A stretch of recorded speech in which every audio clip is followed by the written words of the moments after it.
Hey, everybody. I am Elvin. I am your host. And then my co host is right over there. Oh, I'm just co-host. I see how it is. Co host is the same thing. Come on. Hi, I'm your host, Oh, Alex. This is my guest, Elvin. I'm not in his bedroom. This is my He's in special his bedroom. guest. I'm in my basement. Uh, we got some interesting topics to get into. But how was your week? It was good? It was a good week? Yeah, I went back and played some older titles, so I'm looking forward to talking about that. Cool, cool. We played obviously our game of the week. We'll talk about that. We'll talk about some interesting news in the gaming world, and of course, we'll always talk about some of the games that we played in the past that we think are memorable or not so memorable. Yeah, so we'll do that right after this. So you're listening to AGR episode 4.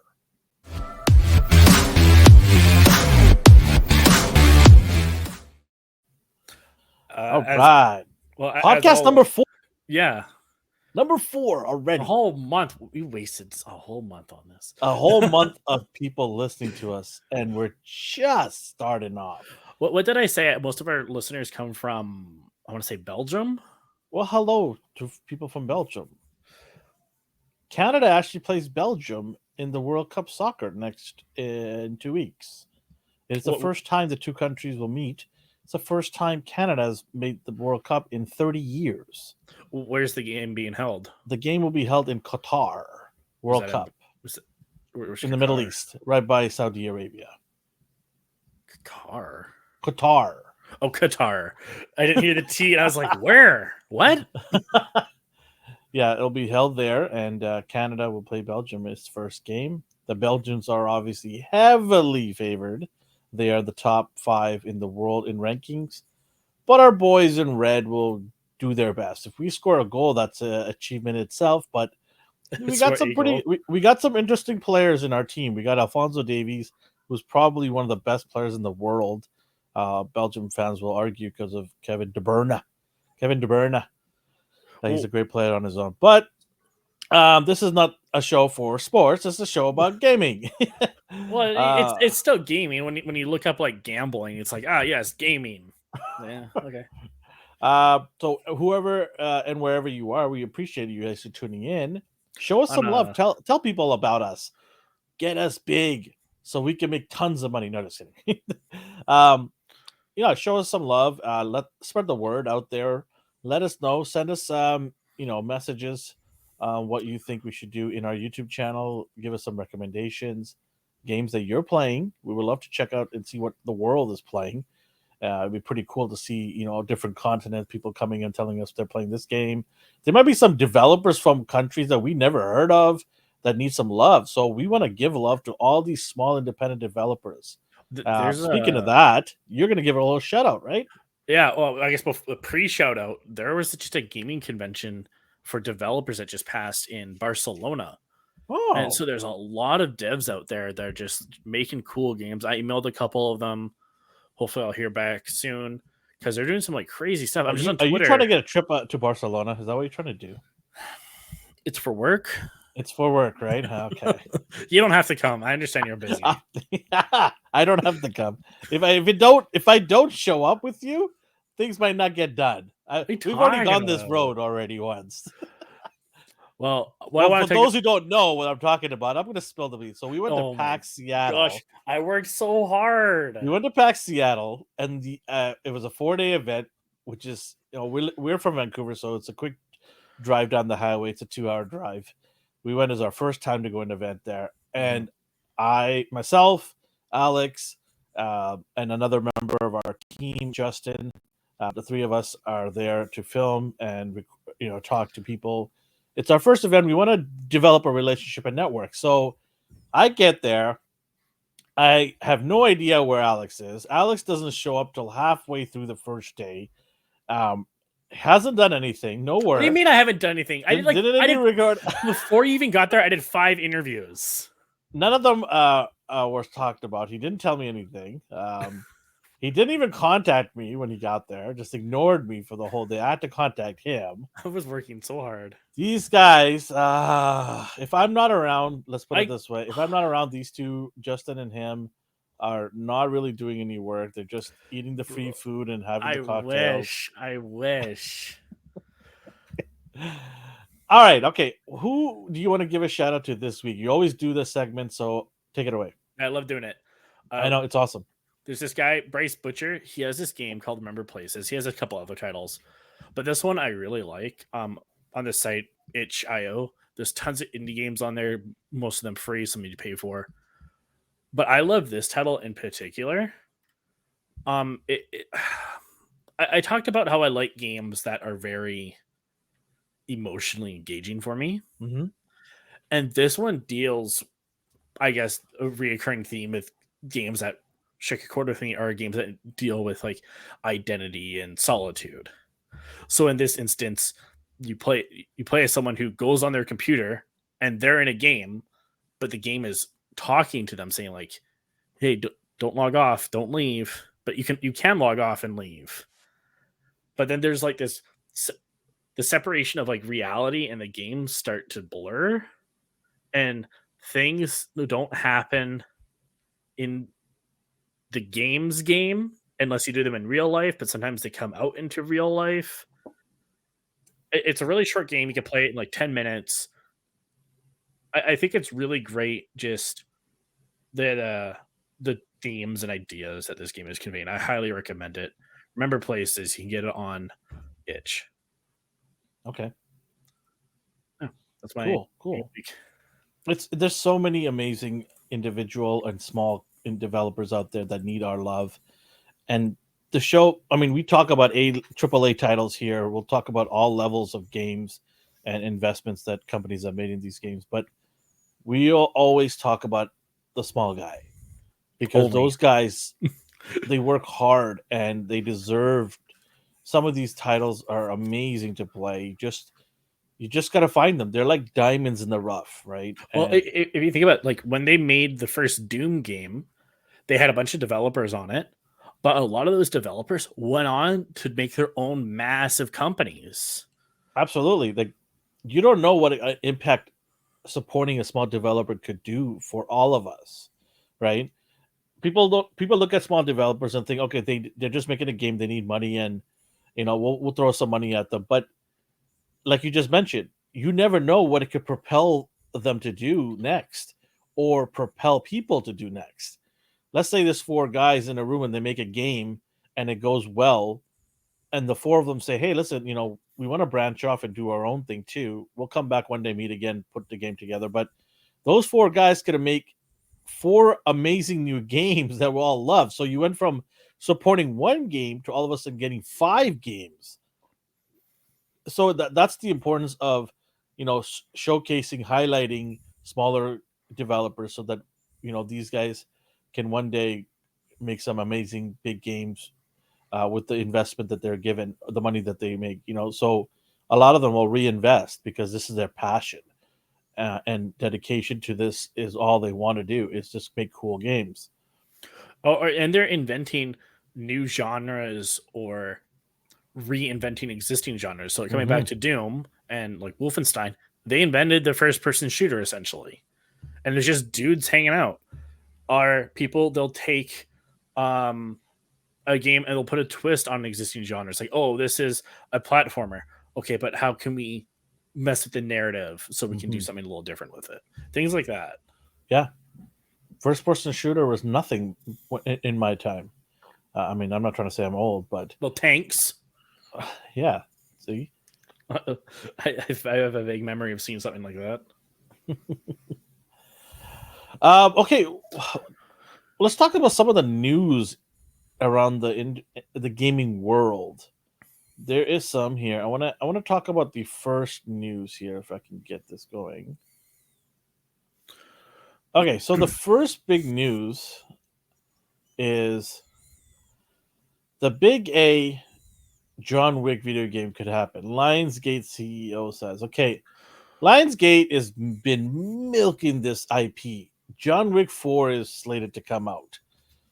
Are they doing a TV show? No, it's a movie. Have you not seen John Wick? No, I thought they were doing a TV show after number 4. I don't know, but you've seen all 3, right? Yeah, they should have stopped at 2. Your audio just stopped working straight up. I can't hear you at all. My audio stopped working? Now I can hear you. No, it didn't stop working. When I move the mic, it gives like a 5-second buffer.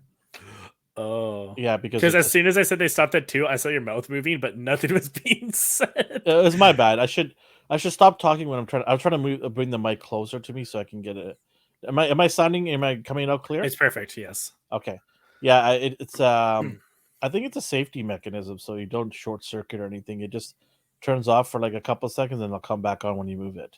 That's weird. So I realized this after a couple of near heart attacks on our other platform, our sister channel, where I thought something went wrong, and it was just fine. So they're saying that they can make a John Wick game. I already have a couple questions. Not just One, they want a AAA game, which means they're going to be dumping a lot of money into this. yes, but what kind of game would it be? Because we already have the Hitman franchise, which I would expect the John Wick game to be. Sifu came out recently, which is just awesome, close quarter combat type Yeah, game. it is. So what's left to do? You're just gonna put your IP and slap it on a new code. Well, you're going to have guns. So, like I said, Hitman is already a franchise. Okay, so I think what they're doing this is what I'm thinking. I think they want to keep pushing this IP because it's making them. There is a cult following for John Wick, and I think I wouldn't say it was a cult following. I think it's extremely mainstream because he's even in Fortnite. Okay, fair enough. Fortnite. I don't care about Fortnite, so I don't know. That's why I guess I shouldn't say I don't care about Fortnite. It has a massive impact in the industry, but what I'm saying is I myself do not play Fortnite. Yes. And you know what? It's okay to not play certain games. People on the internet just start blowing up when you're like, "Oh my god, you don't play Fortnite? What's wrong with you? You don't play Minecraft?" I'm like, "Okay, it's okay. You do you. I'm gonna do me. Okay, there's plenty of games for me to play. I mean, I've got games here in front of me. They're still sealed from last year, Man. like because I don't have the time. I'm playing so many games, and games keep coming out. Like it just doesn't stop, right? So, yeah, I think going back to this, I think what they want to do is they want to continue riding, Keanu's coattails because he's hot right now. Like he is white hot. And I think what they got a little taste of how popular he is with Cyberpunk. Yeah. I think they're like, oh, okay, this is how he looks in the game. People love it. People love, Keanu. I think it was a year ago, but I think that might have propelled these guys to start thinking about this. Like you said, we've got Hitman, we've got Sifu. What's left?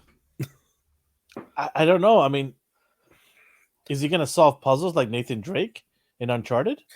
Like, we already have a John Wick game. It's called John Wick Go, I think. Those Endless Runner ones. Oh god, I think that's the game. Oh no, there's a Hitman like phone tactics game, and I think there's a John Wick one as well. Phone games, I cannot stand phone games for the large part of it.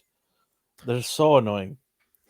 Yeah, it's getting bad. I used to play a lot of phone games. Now there are so many in-game purchases you gotta make now, and it is driving me nuts. Like I don't have time for this. Like Candy Crush, everybody loved Candy Crush. All of a sudden they're like, "Hey, you want to play more? Well, you gotta buy more candy." Listen, if I'm gonna buy more candy, it better be the caloric type, and sugar laden. So I want to have that. That's my candy. I'm not paying $20 to play this imaginary wannabe Tetris game. Right? So I'll stay away. When it started, getting expensive, I was like, no, that's not for me. Not doing this. Well, so this is going to be a movie. I guess normally you would have, yeah. So this is going to be a movie adaptation into a game, where normally we have video game movies. So this is the other way around. Well, the in quotes here says, "I don't want to get ahead of myself here." And who it is? It's the actual Lionsgate CEO. Says, "I don't want to get ahead of myself here, but we believe there is a big AAA game to be made out of John Wick," he said. We have I like how I feel like this interview wasn't even prompted. He just went up to a journalist and started saying like, I don't want to get ahead of myself, but I think there's gonna be a John Wick no, but game. listen to this though. Listen to this. We have been fielding proposals, Mm. so the companies are coming to them, and we certainly are interested in moving that forward. But I don't want to say anything more about it at this time. So no, this is not them just shooting in the wind here. There's somebody is out there sniffing around, and they're sniffing on a pile of money here. I wonder who could it be? What company is Well, sniffing this okay, around? so we already have here. I was talking about it. John Wick Hex. I remember seeing that. It's just like a mobile puzzle game. He Yeah, appears in Payday 2. I didn't know there was a VR game, but I never followed VR to begin yeah. with. So I'm gonna guess it's either it's not EA because that's not their wheelhouse. No. I think Ubisoft? that would be my second guess but I don't think they want to step away from their Assassin's Creed franchise. But didn't Ubisoft make a game like that? Or what's that one where the guy had a cell phone? Watchdog? Yeah, Watch Dogs. That's pretty close to a John Wick type of a game, isn't it? I don't think so. While you're in the streets. Yeah, the streets, but you play on your cell phone. Yeah, he plays with his gun. And his cell phone now. I already played Sleeping Dogs. I don't need a John Wick game. You can do karate. You can jump off cars. I'll tell you that. I'll tell you what. If the game is very interesting and the graphics are good, I'm a big sucker for shiny things. And if the game is looking good, I'll check it out. And I'll give you my if the gameplay is fun and the story is interesting. like if it's like cyberpunk esque, Grand Theft Auto esque in terms of streets and moving around in places and getting in cars, shooting people. I'm in. I'll check it out. Why not? I love Keanu Reeves. I love the John Wick story. Are you gonna watch number 4? It's not on my urgent to watch list. I'll check it out when the time is right. I'll check it out. I don't know. I've been thinking about it. I don't think there's been a movie in a while that I felt like, oh, I need to see this. Black Adam, Black Panther. I'm running out of movies with the word black in it first. Black Klansman. Yeah, I watched that movie. That was a pretty good movie. I didn't see that either. What? That was a good movie. I liked it. Black Christmas. Never watched that.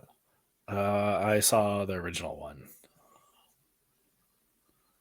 But we're getting off topic. Yeah, I know. It's okay. It's okay. It's all right.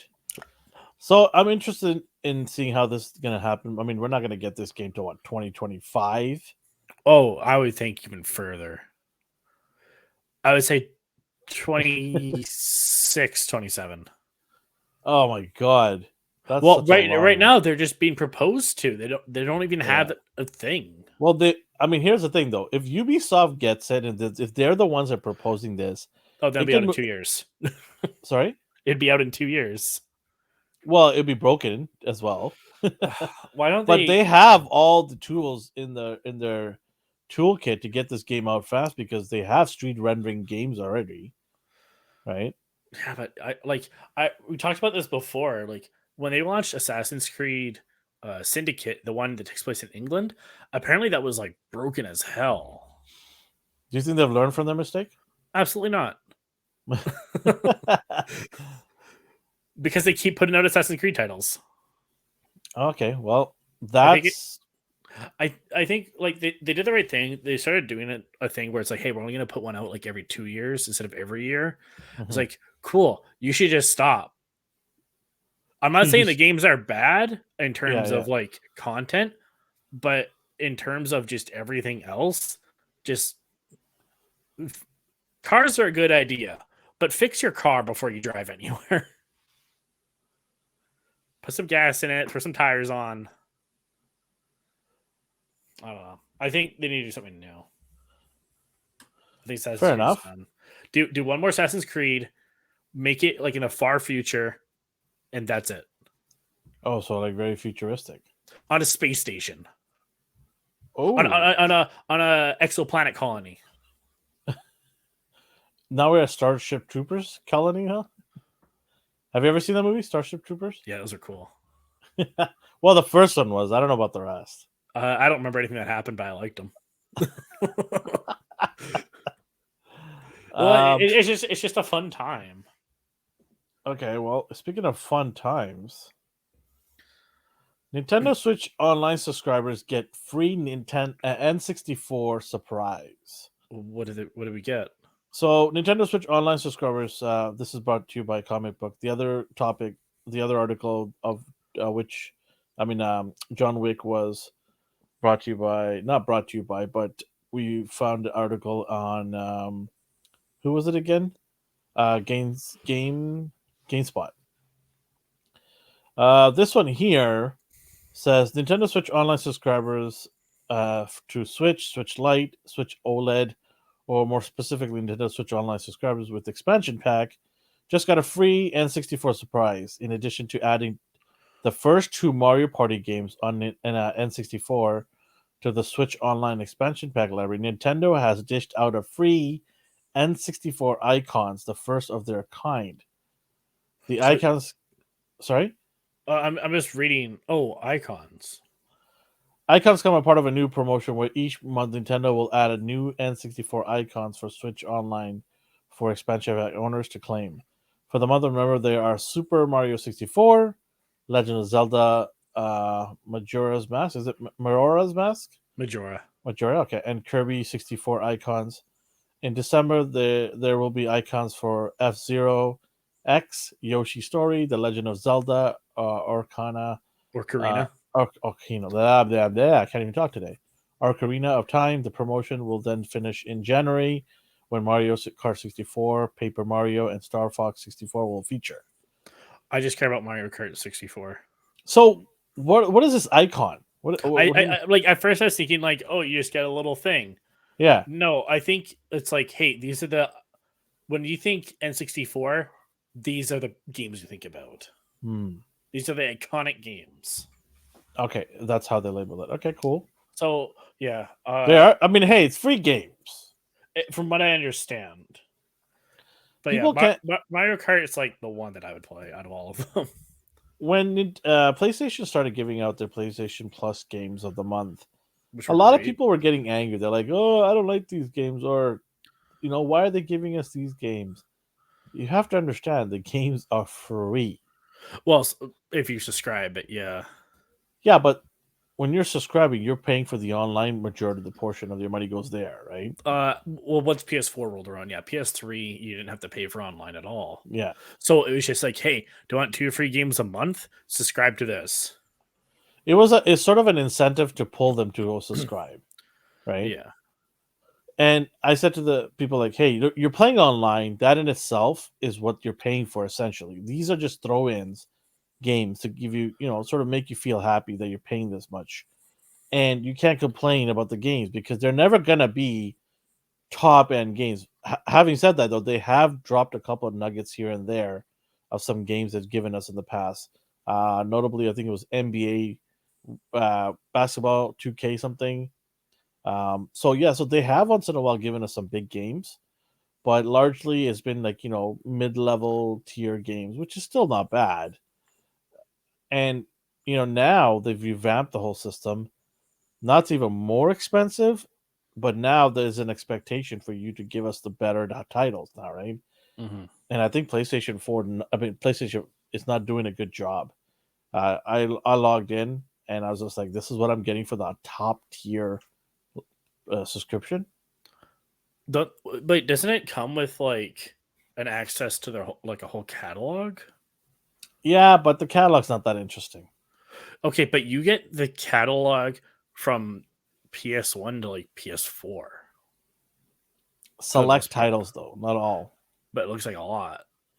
Yeah, I haven't really gone through every single game, but when I went through it, I'm like, this is not impressive. And this is just me though. There might be people where they've checked off a lot of their boxes of games that they love, right?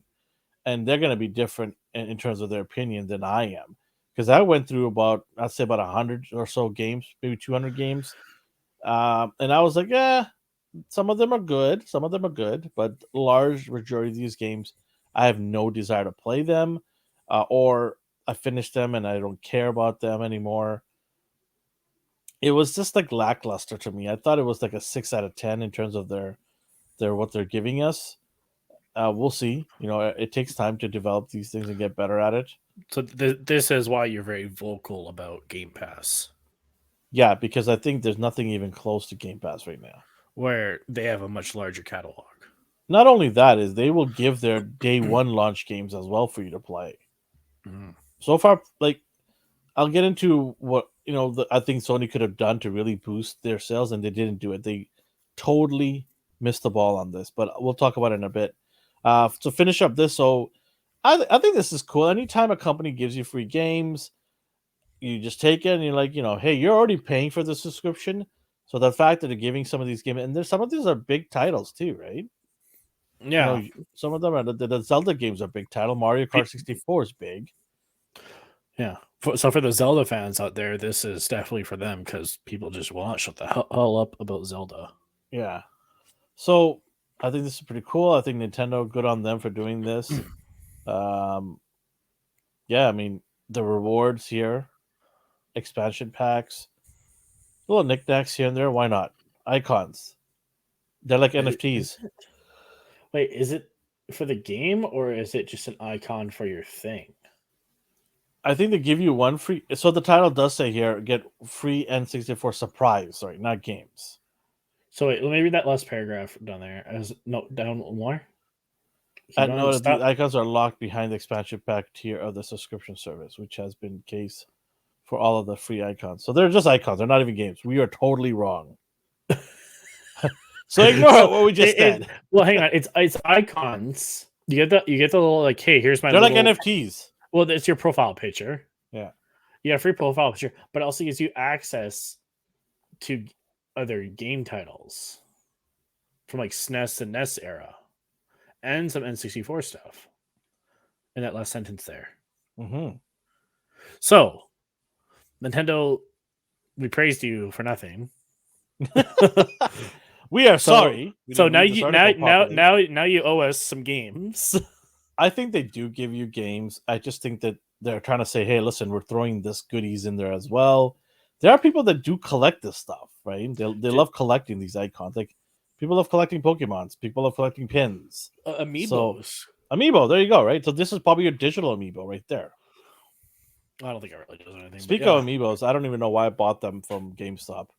I have no desire. You can use them on your games. They give you stuff. Like if you're playing, I don't remember which.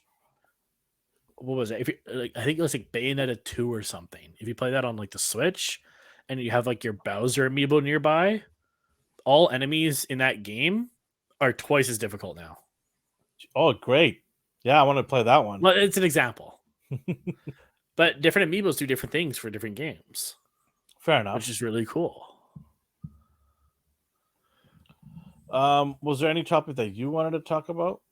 Well, it's actually going to be an offshoot of the game that you're playing this week. It's going to be an extension of it. Okay. So let's get into what you played. So every week we play a big game, right? Last week I played no, I can't remember. Great. My mind went blank. That's fantastic. Well, the week before that I played PGA, right? Mm-hmm. I cannot remember what I played last week. Wow, that is crazy. Yeah, last week was a blur. What did I even do? Anyways, whatever it was last week, I'll remember it. But this week, Modern Warfare. I played that. And the new Modern Warfare game, I gotta say, I played the campaign for about 4 hours, 5 hours. Put some time into that. Today, I finally got a chance to play the online multiplayer. We'll talk about your experiences. You were actually over here before. Well, let's talk about the single player. How did you feel about the story? It's boring. Is that why? I don't know. You don't like conflict in the Middle East? Like it's been going on for like 40 years. I know. So's the story. It doesn't end. Like it's always Hassan or somebody else from here and there. It's like, really, guys? Like, I get it. They have to make a compelling story, and a terrace is like one of the greatest stories you could ever tell over and over again, right? Um, there is some cool stuff, like you get to actually swim in a marina and basically sneak up on people in the docks. So I thought that was pretty cool. Overall, like it wasn't that. So none of the campaign really sets you up or helps you to become a better, you know, Call of Duty person online. Online, It's it's a a whole different different. beast. Yeah, exactly. So what is the point of it? Like, how many people are not even bother playing the online? I mean, the gaming aspect of it. Probably most people love the multiplayer. Um, but I I think know the for a fact campaigns can people. be fun. I know for a fact a lot of people just put the game in and right away into multiplayer. Did not even care about the campaign. Yeah. And I think Call of Duty's missing the boat on this. I think they should definitely entice people to play the campaign, because if you're putting money and time into the campaign, then to make Well, it isn't that what they did with Warzone? There wasn't even a campaign. there wasn't. Yeah. So that right there. But so coming to the topic I want to talk about, this is a remake of like a Yeah. 2010, 2009 game or something. Yeah. I I don't know. Like, okay, I like what they're doing with like the Resident Evil remake and the Silent Hill remake because those titles are like 20 years old. Mhm. Gameplay has changed drastically since then. We're no longer those locked camera angles. You can actually walk and shoot. But Call of Duty is still the same game as it was 10 years ago. Why are you remaking the same game 10 years ago? I think because the technology's gone so high, and I'm sorry, better. They want to bring in. They probably had some things they wanted to do, and because of the technology back then, it limited them from doing it. So now they're like, hey, listen, we've got so many years of experience. We got technology that has had leaps and bounds, processing power, all that stuff. We want to go back and make a game that we truly love, because no matter what, all the games that they made back in time in World War, the Yeah. futuristic ones, this one, Modern Warfare, is their flagship game. Yeah, people love that one. It's the That one and game. Black Ops. They love the multiplayer for Yeah, that. Black Ops is second, but this is their bread and butter. This is their pride and joy. This is what put them on the map, right? And so I think they're never going to get rid of Modern Warfare, in terms of not making it anymore. I mean, 10 years from now they'll make another version of it as technology Modern improves. Warfare 5. It just continues and continues, right? So yeah, I mean, the campaign was all right. Like I said, it wasn't. I think what they need to do is they need to give you incentives for the campaign. I think they should give you like exclusive perks or weapon skins, or even like, hey, listen, if you finish the campaign, we'll bump you up 5 spots right off the bat into multiplayer, right? Something like that entice people to go play the game, because it is beautiful. They did do a good job of trying to make unique challenges and objectives for you to do. Mhm. But if a lot of people aren't playing it, then did you just not waste a whole bunch of time making this, right? Because a lot of money was put into it. So I mean, they probably have some sort of. I wonder if they can collect that data of how many people finished the campaign. I wonder how you even. I guess you could look at like achievement boards Maybe, but because normally if there normally is you a get an way to achievement collect for data, beating it. Yeah. if there is a way to collect data, I wonder, they're probably going, yeah, we should have made this, gameplay. How many people are going to be upset if they don't make a gameplay? I With the know a lot of people campaign. love it. There's people that love it because they have certain characters that they love to see over and over again show Yeah. up. But I wonder how many people are like, oh, I can't believe they didn't make it. And you're always going to have that. When you take something out, people will complain. When you put it in there, people are like, oh, I don't care about it. It's Well, always like that. that's why I was surprised when they did that for Warzone. But at the same time, I'm like, well, this makes perfect sense. But wasn't Warzone price cheaper?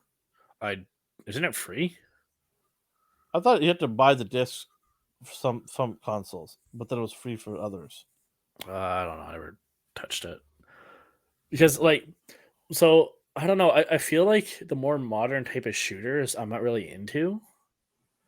Maybe it's in terms of like Call of Duty gameplay, I guess. Well, what's the game again that you play right now? Hunt Showdown, but that's like the Wild West. That Yeah, being said, I played a lot of is there Insurgency and Insurgency 2, and that's modern day everything, yeah, modern day guns and things like that. But that game has a different feel to it than how Call of Duty plays. Call of Duty feels extremely arcadey for some reason. it Maybe is just very. like how like I don't know, it's like how you move and how the It's like bullets Counter shoot. Strike, Counter Strike is less arcadey though, I feel. is it? Well, I don't. I never played CS:GO, so maybe I shouldn't say that. I didn't play that much Counter Strike. I played a little bit of it. Um, but yeah, this is basically. Yeah, you're right. It is very arcadey. And one of the things that sucks about this game online is if you don't get your perks, you unlock better, you know, Yeah. equipment for your gun, you're gonna get just obliterated. You From got what? no chance. Well, after I left your place, I told him to show. It's like it's super unfair to Elvin because he can't play against people at his skill level. I That's don't know and we where were that talking about setting that. We touched is. on that, right? Yeah. Yeah, I was like, "Where's the setting to skill-based matchmaking?" Like Because you, I'm two, level 2, and there's guys at 50. and it's like, don't even They're play with gonna them. destroy me. They have like UAVs and nuclear bombs that they can set on me. And And what do you're I just got? like, so I got how a do knife. you I got a put? knife I can throw at them. Yeah, Here, here's a butter knife that I'll throw at you. It's just, yeah, I think they have to fix that. Maybe they will in Warzone because Warzone starts next week, I believe. That's free to play for people across all consoles. it They're gonna have a chance it for everybody to play. because it's my Call of Duty background is predominantly World at War, Yeah. and Did they have that balancing? I don't remember because when I was playing it, I was at my cousin's house, and he would say we have to play on the hardcore difficulty where you get like you can get shot twice and then you're out. There's no menu on your screen. It's just you and the gun. That's straight hardcore. That's straight And hardcore. You don't know and how many bullets you have. You don't know anything, and that's that what's the that's point of how playing that game then? the reason.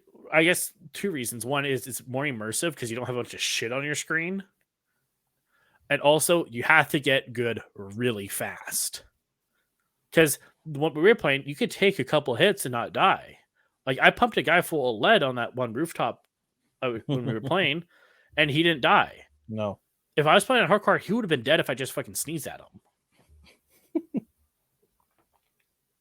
So that it was frustrating to me that there was that you can't pick your matchmaking for skill based. You can't go hardcore. There was like 2 game modes. I wonder.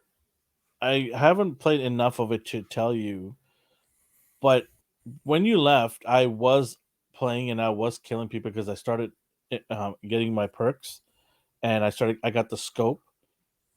I got that, and it got way better for me because I can pick off guys from like in the rooftops. Like I was basically in the shadows, and I just put my gun up, and then poop, poop, poop, couple of shots, and guys from the rooftop fell. Right? They're like, "Where the hell is this guy?" Because even if they look down where I am, Well, I'm in the shadows.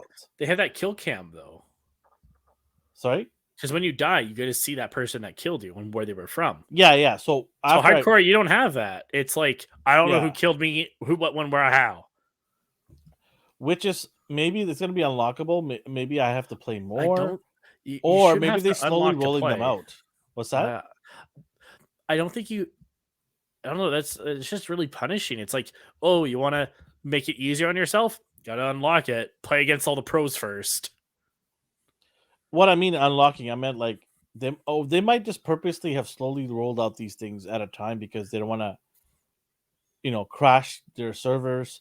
So they're They probably crash their slowly. servers by selling the game Yeah.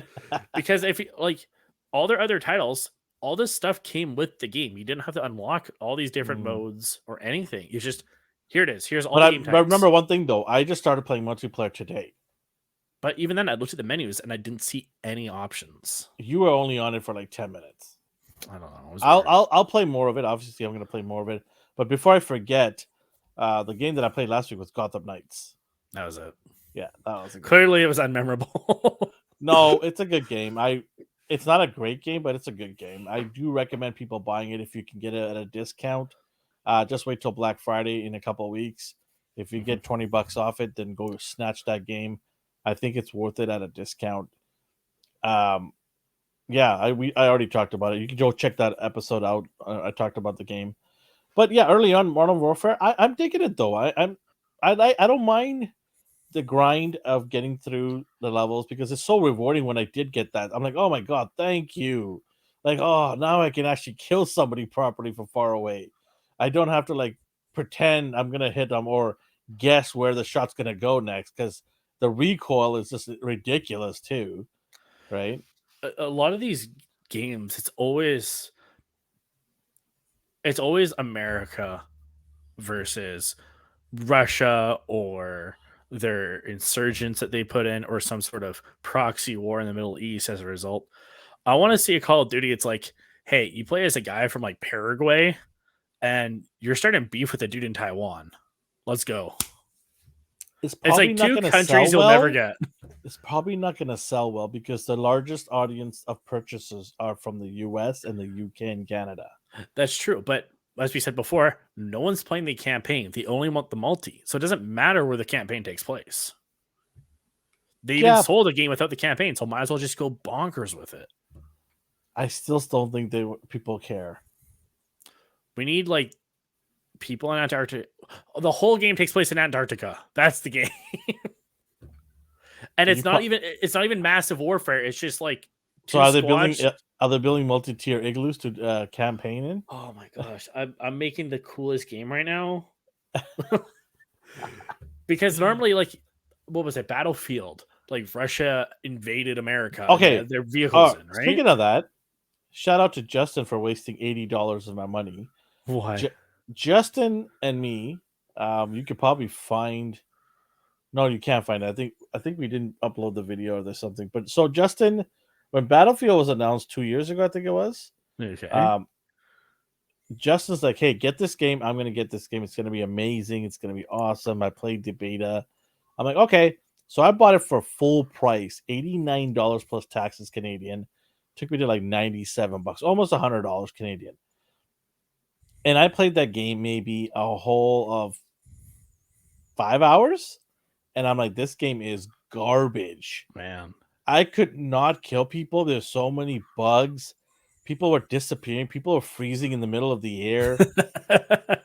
I will climb a ladder and all of a sudden I'm at the top and I'm like, what the hell? And I get shot. Because you're not even prepped. You just basically space timed and jumped. That's and you're awesome. like, I'm like, this is great if I want to get to that guy, but if I don't know where I'm in 2 seconds, I'm gonna just get a shot. Like you just turn around, like, where the hell am I? So you're Nightcrawler, but you don't know it yet. And people were floating away. Like you see people just floating by you. It was so bad. And they tried patching it up. By the time they got to the point where it was playable, I just said, forget it. I don't have time. If I'm buying this game and you're making me wait like weeks and weeks and weeks to play it, to make it playable, forget it. I don't got time for this shit. There's a video making fun of that where normally, like, you expect when you get the game, you can play it no problem. Like, going back to N64, those games, there was no way to patch them, so they had to get it right the first time. But the video, they're talking about, like, instead of the day one date, they call it the play date. It's like, yeah, you can buy the game, but now the play date is the date when we have all the patches rolled out. So in 3 months, you can actually play the game. You mean Cyberpunk? On console, I got it right away for PC. Mm-hmm. I only had 2 bugs, and they weren't game breaking. One was like, hey, there were some people that lucked out, yeah. So yeah, and one was like, why is this lady glitched in the ground? And that was it. Mm-hmm. Mm-hmm. So I don't understand a lot of people saying like, Cyberpunk was garbage, and it's like, well, yeah, you bought a console, you idiot. This is your fault. But here's the thing, though: when is it punishable or punishing to buy a game on a console? Because I remember if people knew not to buy it. Hold on. I remember a time where if you bought a game on a console, you were guaranteed to have a good experience. Yes. What happened to this? I thought technology is supposed to make it better. People, because they know that they can update it later. And in the case of Cyberpunk, it wasn't the developer's fault. It was like management, because the developers are like, hey, this game's not gonna be ready for like 6 months or something like that, and they're like, no, you have to put it out tomorrow. And it's like, well, it's not ready, okay, and they put it out, and people knew that it wasn't working on console, but people kept buying it anyways. Okay, here's the other thing then. Why are retailers supporting it then? Because retailers will make their money at the end of the day anyways. Yeah, but if the game is broken, you can go back to them and complain. I don't think they give a shit. They're just the middleman. Probably don't give a shit. And sometimes they're like, hey, you open the game, you can't return it. Sorry. They have that no return policy, right? But people are probably going, hey, I opened the game, I get it, but I can't even play the goddamn game. What am I supposed to do now? Right? I don't know. I hope the industry has learned or is learning from these disasters, because you don't want to piss off people and then say, hey, we did an update. You want to play it again? Once the game is like out of their mind, they're not coming back to it. Like, for example, Battlefield. I took this as a loss. I'm like, it's a $95 or $97 loss. I'm done with it. I am never going back to that game. But with the amount of games coming out every year, I don't even have time to go back to that game. The worst part is when they stop supporting titles on specific systems. So, like, they put out like their 20th edition of Skyrim at this point. Cool. I'm still playing on 360. Can you patch that yet? Or I was playing like money anymore, right? So they don't care anymore. Please care. I spent the money. I don't know what to tell you, man. Or I was playing The Wolf Among Us on 360, and everything's fine. Everything's in English, my options and stuff. I'm at the climax of the story, and for some reason, my menus are all in Spanish. But I'm on a timer and I have to make a decision. I'm like, I can't read Spanish. What's gonna happen if I press this button? I just had to go with my. You have to get Google Translate out on your phone. I have a timer. I don't have time. By the time I get the phone out, it's over. Oh, that sucks. Did you pass the game? Yeah, I beat it, and then I messaged them on Facebook. I'm like, hey, you have a bug, and they ignored me. Of course they did. And that company also went bankrupt. Almost. There you go. That's why they ignored you. They were already done. They were done for. The office was already shut down. Oh my gosh. The Twitter handle was already compromised. Oh man. What would I give this game out of 10? It's early on right now. I don't think I can really give it a definitive score. I want to play it more. I'll maybe talk about it next week. I'll put in another 20 hours into it, 30 hours into it. We'll see next week.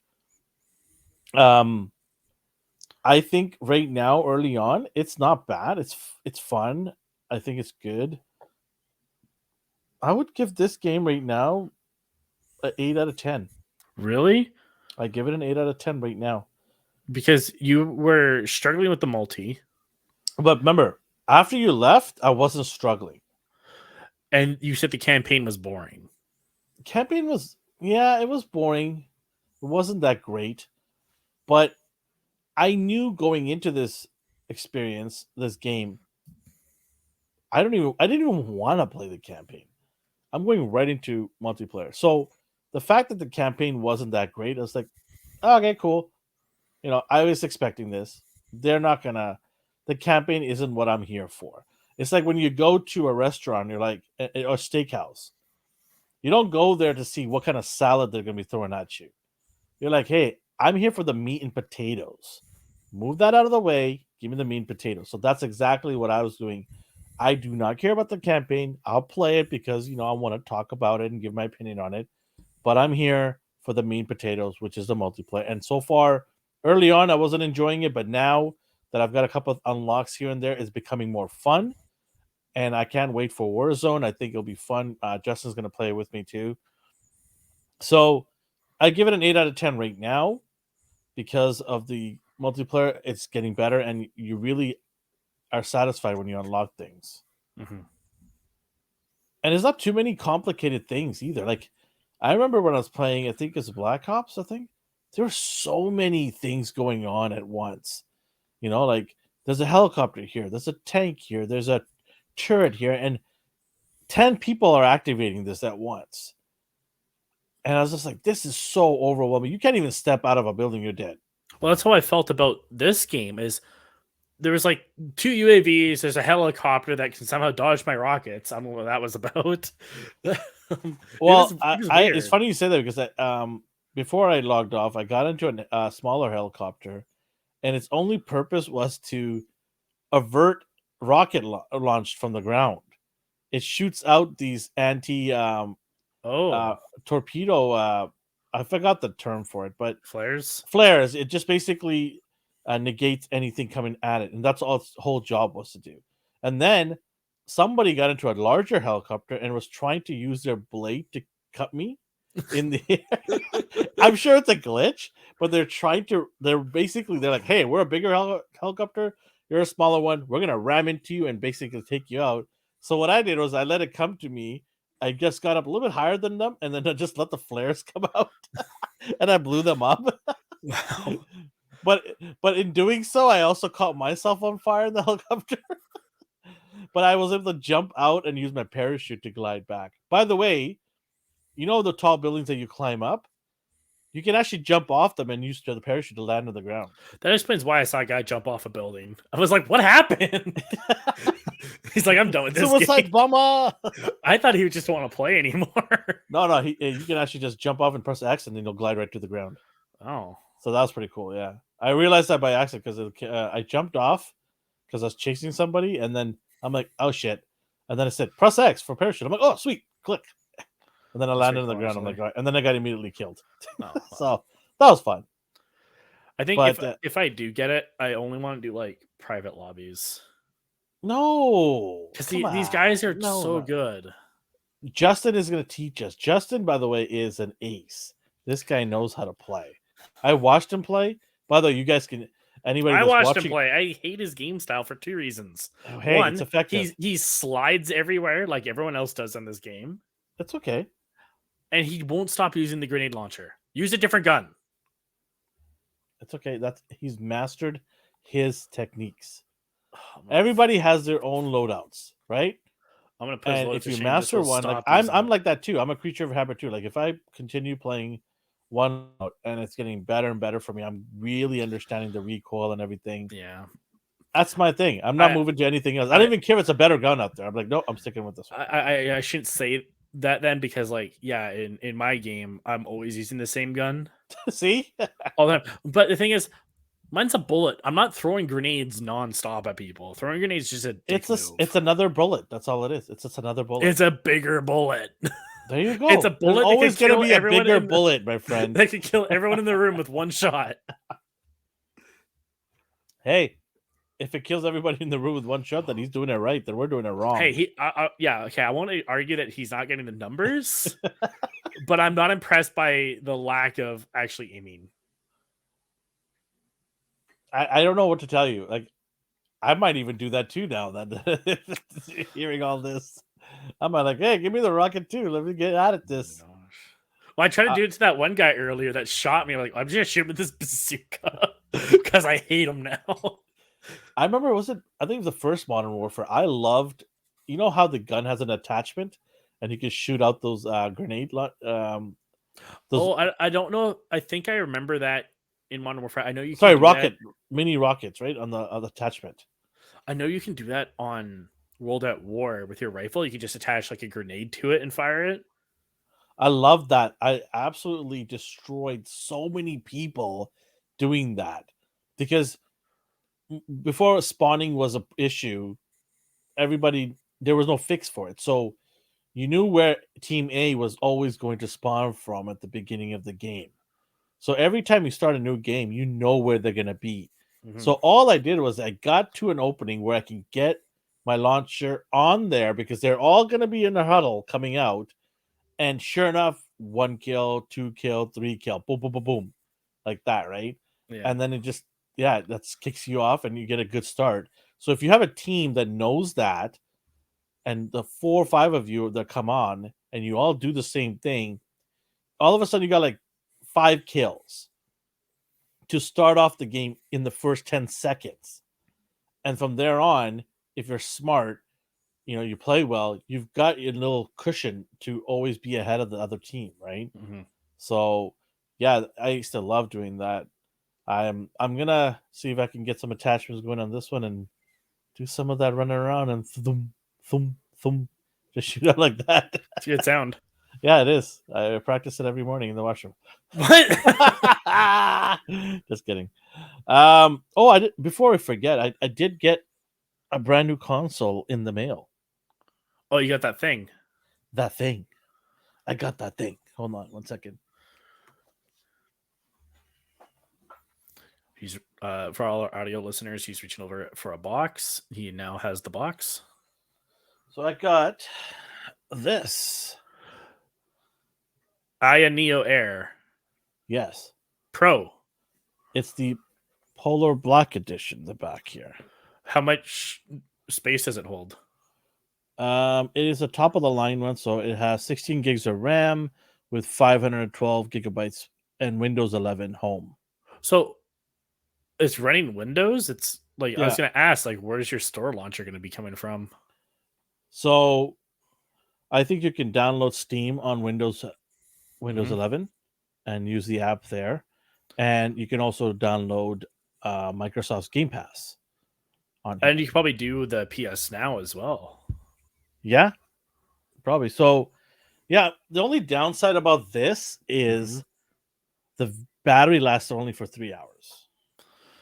Well, I guess that's fine. Like, how often are you playing portable for long Well, if I'm stretches on like the that? if I'm traveling, that's gonna Yeah, suck. that's true. You got to get a power bank. Or most planes have like the USB plugs in your seat, anyways. Yeah. No, You I'm also, not. I'm talking about like, yeah, planes would be good. You just have to attach the USB Type C and charge it. But if you're on the road, I mean, if you're not driving, obviously you should be driving and playing games. You're probably not going to make it far. Um, but if you're on the road and you're in the car, some cars now most new cars have Type C USB charging. I know both of my cars have it. Um, yeah, so I really don't see an issue of power now. So 3 hours is plenty enough because if you're really traveling, I've been on a plane many times where it's like a 10-hour flight, and I can't sit there and play a video game for 3 hours plus. I gotta take a break. My eyes just get so tired after like an hour or two. You're like, all right, okay, I need to put a pause on this and do something else, and then come back to this later, right? So, yeah, I think 3 hours. People make it a big deal. I thought it was a big deal, but now I realize I'm like, it really isn't because if you're traveling, you're gonna always have a Type C around probably that you could charge. yeah. The only downside is if you're at home and you're comfortable and you're sitting on your couch, like with the Steam Deck, I enjoy playing the games at nighttime because I'm sitting in my couch upstairs. I'm comfortable. My dog's with me, hanging out, and I'm playing. And then all of a sudden, it's like battery low, battery low. I'm like, oh man, I just sat down an hour ago. Like, can I get another hour out of this? And another thing is like, I was downloading God of War, the first one, for the PS4, not the first, but the first one from this trilogy.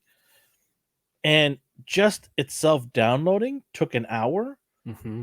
And by the time it was done, I already lost 25% of my battery life.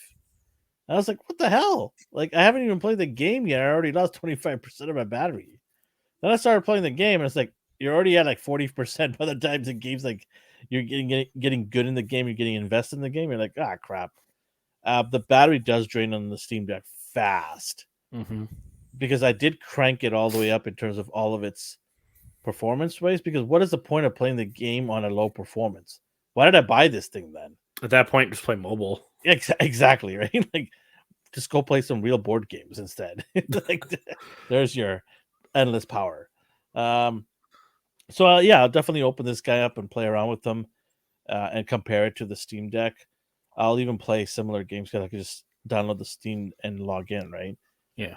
Gotham on the Steam Deck did give me some issues at times. So I'm wondering if this is gonna run smoothly or not. So we'll see. Cool. What else?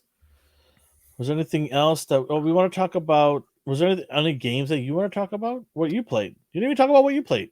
I bought this game a long time ago. I'm still playing Outlast 2. Outlast. What's it about? Um, Tell the audience. so quick recap: the first game, you're a journalist. You get a message saying like, "Hey, there's this like asylum. There's some weird stuff going on. You should go check it out." And you go check it out, and the patients are loose. They're trying to kill you. Then you find out there's like some super science happening in the basement with ghosts. It was a weird ending. This one is on the other side of the country, unrelated to what's happening in the first game. You're a journalist yet again, and they're like, "Hey, there's this area in the mountains where like there's some weird like cult things happening. Let's Is do that a a shower of blood? yes." Oh my god, you And play the weirdest and creepiest games on so earth. they go and investigate. What but happened to you as a kid? Tell me, talk to me. I wasn't allowed to watch horror as a kid. Oh, that's why. Um, I was allowed to, and that's why I don't play it anymore. So in this one, your helicopter crashes and the whole cult community's after you, so you're trying to get out. And that's the game. You just try to get away. You have your flashlight, or you have your camera, I mean, as a flashlight. You can't fight back. You just have to run and hide. I used to be scared of this game, like when I was playing the first one. But I found like, oh, if you want to stop being scared, don't constantly hide. Just keep running and don't stop. Oh, there's a bad guy? That's fine. Run past him. It's not scary anymore because he's gone. So, what is the point of this game then? It's all just I guess what I'm getting out of it is the story. There's a lot of things you can find where like, hey, here's like a journal entry of someone who's not psychotic that's trapped in this village, or since you have a camcorder, like you'll see like a point of interest, like, oh, this is kind of like a weird building. I'm going to film it and document it, and then you can go back and watch the recording, and you can hear what the protagonist's thoughts on that situation, like, oh man, this is weird because of this, this, and this. I don't know. It's an interesting story, but the whole point of the game is just to scare you. How come you got a cool trailer and I didn't get one for my game? Because you didn't pull one up. I prepared. Oh, I have to do all that. Okay, all right. Okay, fair enough. Next week, folks, join me only on where we have lost our friend Alex in one of these gaming worlds. Let's talk about our games that we love playing or games we don't love playing. Past games. Well, actually, that's a good point. I'm going to talk about a game that I didn't like. Yeah, talk about a game you were not happy with. There's two of them. Coming back to the John Wick game that may or may not happen. I remember getting the Bourne Identity video game. Thinking like, oh, this is going to be cool. It's going to be like spycraft and stuff. But I couldn't get past that first level. Because it's like, you have to run from like one end to the other end of a pier. Yeah, yeah. But there's a dude on a boat with a machine gun, and I couldn't get past the machine gun. So you like, just abandoned the whole game? Oh, I sold it. I was done with it. Oh, that sucks. That was my experience. There's another game I played called Legendary. And I think you play as like a thief or something. And in a museum, they're like, hey, we have Pandora's box from Legend. And they open it up. And now that you open it up, all these mythical creatures come out. And they're rampaging throughout the city. So you got to stop it. Hmm. And I thought the gameplay was really fun. I thought everything was interesting.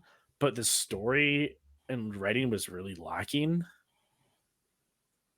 But I thought, like, hey, this is a cool idea. Too bad they didn't give us another go.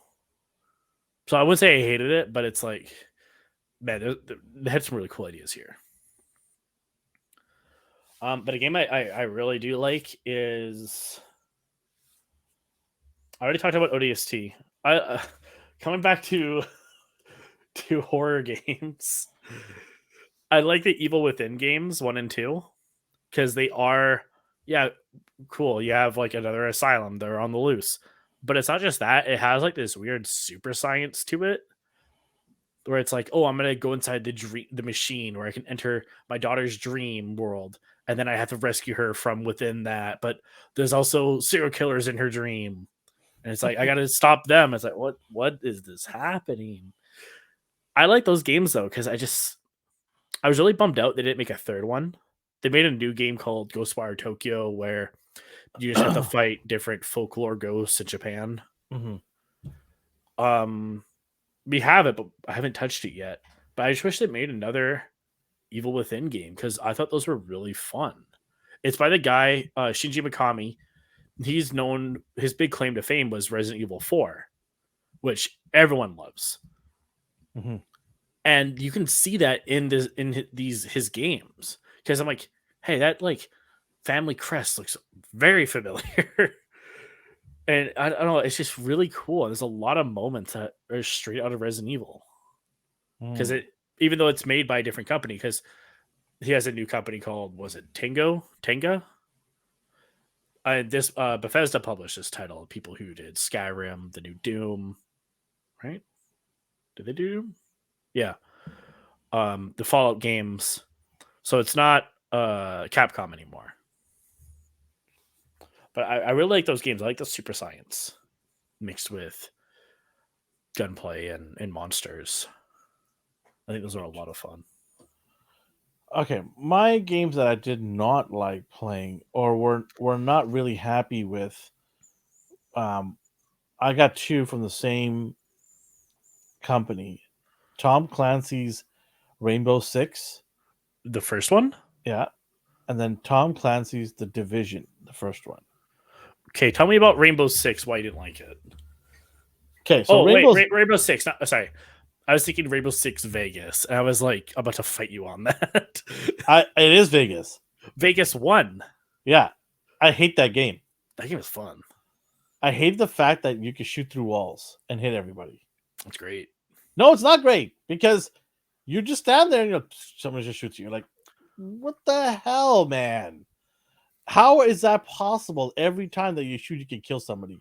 In real life, if you shot through a wall, there are things in between the walls that could ricochet the bullets. You're not going to get 100% accuracy. I think that might have been too much to code for them to have that kind of. Why even put it in the first place? This is cool. Well, because it was part of it worked part of the campaign mechanic, right? And you're trying to take out the terrorists. The other thing is, well, if you're playing multiplayer, you're not taking out the terrorists. No, but it's still cool. The other thing is getting your team to work together is another challenge in itself. Because there's so many idiots online sometimes. You're like, hey, listen, cover me. I'm going this way. And they just go off. They don't care. What I loved about, I think Rainbow Six Vegas 1, they have the terrorist hunt mode where you just fight against bots in certain maps. I thought the first one was really difficult. It was very difficult. It's very difficult, but I eventually mastered it after just throwing myself at that game. Vegas 2 is where I have my fondest memories because I played with my cousin a lot and we would always play Terrorist Hunt. See, I dropped off after Vegas when I'm like, I'm not doing this again. Oh, I went straight to 2 because I went to his house and he's like, check out this game. I'm like, all right. Sweet.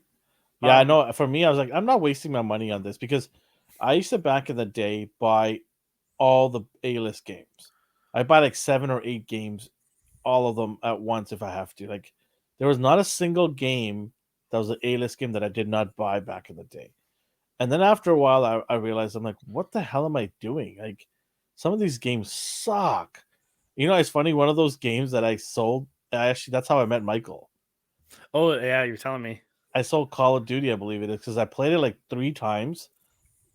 And I can't remember which one it was. I think it was Black Ops 2 or something like that. And I was like, no, I'm not playing this game. I don't like it. That was a bad campaign. Yeah. I'm like, no, I'm not playing this. I like my Modern Warfare. I'm going back to that. So I sold it, and Michael I guess he wanted to buy that one. I think that was the game. Can't remember.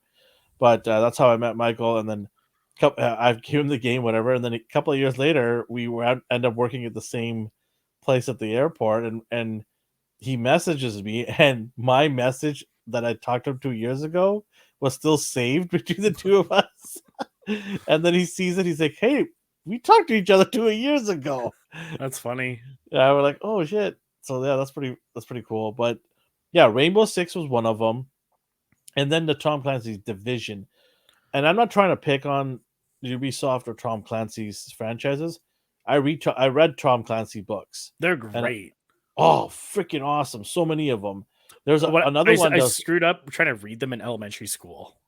because Oh, they're this thick and they're very slow. yes. But as an I, adult, I I did them. I'm like, this is amazing. I even read one of its counterparts. He didn't make it that big in the Tom Clancy, but he was a former Navy SEAL as well. Robert Marshenko. I never heard of him. He had a book, and his book was great. Yeah, And he actually makes fun of Tom Clancy because he's no like way. He's like, yeah, Tom Clancy's a bitch. This and that. Like, he was making fun of him in the book, I think. But they have mutual respect. They should have mutual respect. But yeah, Richard Marshenko. If you can find his book somewhere, read his books. They're awesome. I know Um, in one of the Splinter Cell games, they make a reference to the Metal Gear games, oh, even though really? they're like completely separate companies. They're like, Oh, hey, what about that one guy with the bandana? ooh. And then after like Metal Gear 4 ended, when Snake dies, it's like, oh yeah, that guy, he passed away. And he's like, oh man. Even though you never see them interact, he knows about him. Hey, sometimes they're so popular the world knows about them, right? It's really cool. Yeah. So Division, I didn't like because one thing, I hate when they tell me, here's all these things, here's a gun, but you know what? If you go and spend 7 minutes, 10 minutes here, 20 minutes here, and you collect these little knickknacks, and you come back, you can craft your own gun. And I'm like, can I just unlock them somewhere? Like, why do I have to go to this place and that place? I know why it's to extend the campaign to make you play the game longer. I get it, but it was so annoying to go, and the enemies were so annoying too. You'd always have the boss guy, and you shoot him a million times, and he don't die unless you get a better gun, or unless like strategically find ways to do things for him. It was so, like, frustrating is the word. Frustrating was the word. Like, you spend all this time because you don't get to the boss right away. You have to go through a gauntlet of enemies, Which makes sense. which is fine. That's fine. I'm okay with that because you're trying to make your way to the boss. It's a tried and tested method for decades, right? Mhm. And I'm okay with that. But when you get to the boss, you're like, I've made it. Like, I've made it. I've worked my, I've got my ammo. I've got this and that. My health is good. Now I'm going to apply the same skills that I was applying throughout the whole process to get here, and I'm going to pick this guy and shoot him. You duck, you hide, you weave around, you shoot, and it doesn't work because the gun's not effective or something. You find out after you're there that whatever you were doing with these guys is not going to be effective with this guy. And then the other thing is they will just do one or two shots and you're dead. You're done. And it's just like, what the hell? And I guess some people love that. It's very difficult to task. I don't like crafting. I thought I would love crafting because I remember when E3 was when this game came out to display on E3, they were talking about crafting like it was the greatest thing since sliced bread, and they were talking about, oh, if you go do this, you can make this entirely new gun. Okay, first of all, I am not a gun expert. I'm a video game person. I want to play video games, and I don't have time to spend hours on end figuring out what gun and how to craft it to make the ultimate gun. Let me unlock them. I don't mind doing these things if I have to. They are frustrating, but I don't mind doing it. But now you're adding on top of that more time for me to go and figure out how to craft a gun. And I just like, oh, this is not for me. I played it.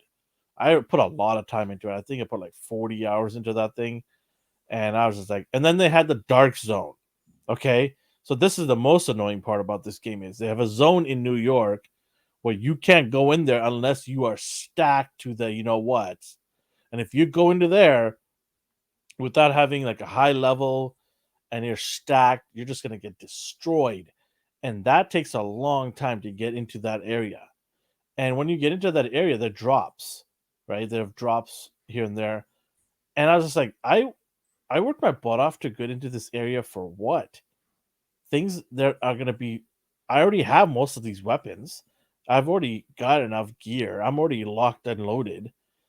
It wasn't that great. It wasn't like, oh, this is going to take me to the next level. This is awesome. This grenade or this gun or this area is going to make me so much better. No, it was a disappointment for me. I was like, no, this is boring. People can argue with me all the one. There's a lot of people against me on that. They're like, no, this is awesome. I had a friend of mine who used to play together with co-op. He thought the game was awesome, and I'm like, hey, good for you. He spent way more hours than me, but I'm like, no, this game is not that good. It's all right. Then they made Division 2, which I played for about 5 hours. I'm like, this is just way too big of a game for me to invest in. I think that's my problem. I don't want big games. Mm. The bigger the game are, the harder it is for me to try to finish. I don't have the time. Gotta play those indie titles only. Yeah, indie titles as it is. Yeah, Bubble enjoy Bobble. those. But yeah, Tom Clancy's Division and Rainbow Six. There's a lot of people that love those games, but I am not one of them. I have a lot of things to tell you about Division. Go ahead. When they announced that, I was like, this looks rad. Right? I signed up for the beta. I had my friend sign up for the beta. He got in. I didn't. I'm the one who told him about it. How come I couldn't get in, first of all? Yeah. That's not fair. Then he ended up playing the game, and I watched him play it, and I'm like, oh, this doesn't look that fun. It's not. It doesn't have what I want. It was so difficult to target lock on people. It was very difficult, right? And sometimes when you shoot somebody, like dead in the head, you shoot somebody, they're still alive. I thought armor, headshots kill. right? I thought Yeah. headshots, yeah, but the armor doesn't protect the head like that all the time, right? Yeah. It was very frustrating. Like, and there was no sense of direction either. The game didn't do a good job of helping you when you need help. Like, I remember there was a point where I'm at level 20 something, and I was stuck, and I couldn't figure out what I need to do to beat the next set of tasks. And the game did nothing to even help me in any way. And I was just like, any hint would be great. Like something to tell me that I need to go here or I need to go and get this type of weapon to help me. I need games sometimes. I'm not the greatest gamer in the world. I'm never gonna say that I am, but I would like a game once in a while to drop me a little nugget here for me to go figure it out. Because it just makes the game more enjoyable that you can progress. When you get stuck somewhere hours on end, frustration kicks in and you're just like, I'm here to play and have fun with this game, not to get stressed out and throw my controller across the window. Like that's what games are supposed to do for the large part, is to give you joy. And if I'm not having fun, why am I playing this game? Right? With the Division, I remember seeing job listings for it to be worked on. It's like, hey, we need a sound engineer. We need someone. We need a scriptwriter, someone who could write in Tom Clancy's style. My first thought was like, you know how much fucking research that guy does? I don't think anyone could write in his style. Because he knows like everything about like every facet of every vehicle the army has. Yeah. And if you've ever read about him, a lot of it is actually just like guesswork on his part. And as a result, he got in trouble because he'll talk about like a nuclear submarine that the army has, and he's like, "Yeah, so this is here and this compartment's here," and he's like, he'll like base this off just like what he would think where it would go, and like compare it to like other boats he does know exists. But because he's guessing and he's guessing accurately, the army's like, "Who's telling you these secrets?" This is very confidential. I just guess, bro. I don't